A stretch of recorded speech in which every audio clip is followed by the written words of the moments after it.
But when we start talking about chattel slavery, we're not talking about one trauma.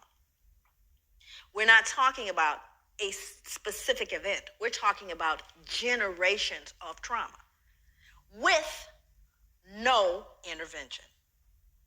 Based on what I know about sugar plantations, tobacco, and the Caribbean, what I know about American chattel slavery and the plantations there, does anyone right now ever recall mental health assistance to slaves? Anybody remember sending in the therapist after I sold off your son, daughter, raped folks? At any point?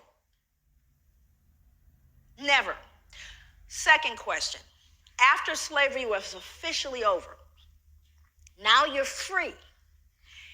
Anybody remember any therapy then? We know it's been rough, it's been deep for you, it's been difficult. We're going to do a little group therapy. Anybody remember that? That would be no. Number 3, after slavery officially ended, both in the States, in the Caribbean, the British ended, do you remember whether or not trauma continued?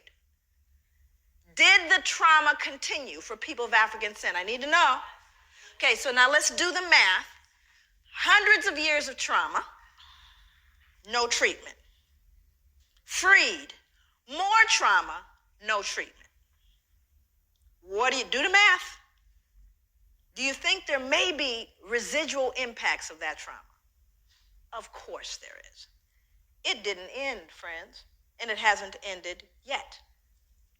So I think on one point, African people and people of African descent are extremely resilient. Matter of fact, I think we're a miracle.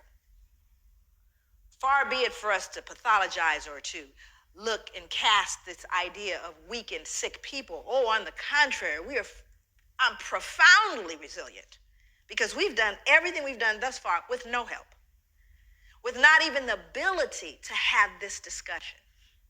As though it were possible, we escaped injury in all those hundreds of years and the years that follow. So this kind of journey I'm going to take you on is going to be one that really gives a perspective on what this trauma was, what it looks like, and clinically, what is post-traumatic stress disorder? What does it look like? Let me give you a little snapshot. We'll get into it in more depth a little later. But post-traumatic stress disorder, if in fact you are diagnosed with that, again, remember, direct or indirect trauma, here are some of the symptoms. A feeling of foreshortened future. Now, what does that mean? A feeling, well, you're not going to live long. How many of you are running into young people that don't believe they're going to make it past their 20s? Feeling of foreshortened future. Exaggerated startle response. Outbursts of anger. Difficulty falling or staying asleep. Hypervigilance. Right? These are symptoms of post-traumatic stress disorder. This is like DSM stuff, Diagnostic Statistical Manual Mental Disorders. It's in there. And there's a whole listing of all these symptoms. Now, I want to roll it back so you can understand what the transmission theory is, because I'm going to talk about transmission. So how does a person that's been traumatized by post-traumatic, literally has a diagnosis of post-traumatic stress disorder, and can we, if we are logical and we are reasonable people, assume that a fair number of Africans had to have had post-traumatic stress disorder? You think? I'm not talking about us, I'm talking about them. Untreated, though, right? Okay, so now let's do the math. Mom, who saw dad sold or sister raped, has post-traumatic stress disorder. Still mom, though, right?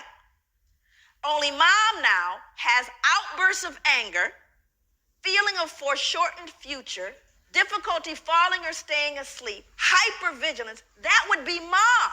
Now, Johnny or Mary or Shaquisha did not have the original trauma. But what are they learning? This is called social learning theory. What am I normalizing? Exaggerated startle response, outbursts of anger. Are you following me?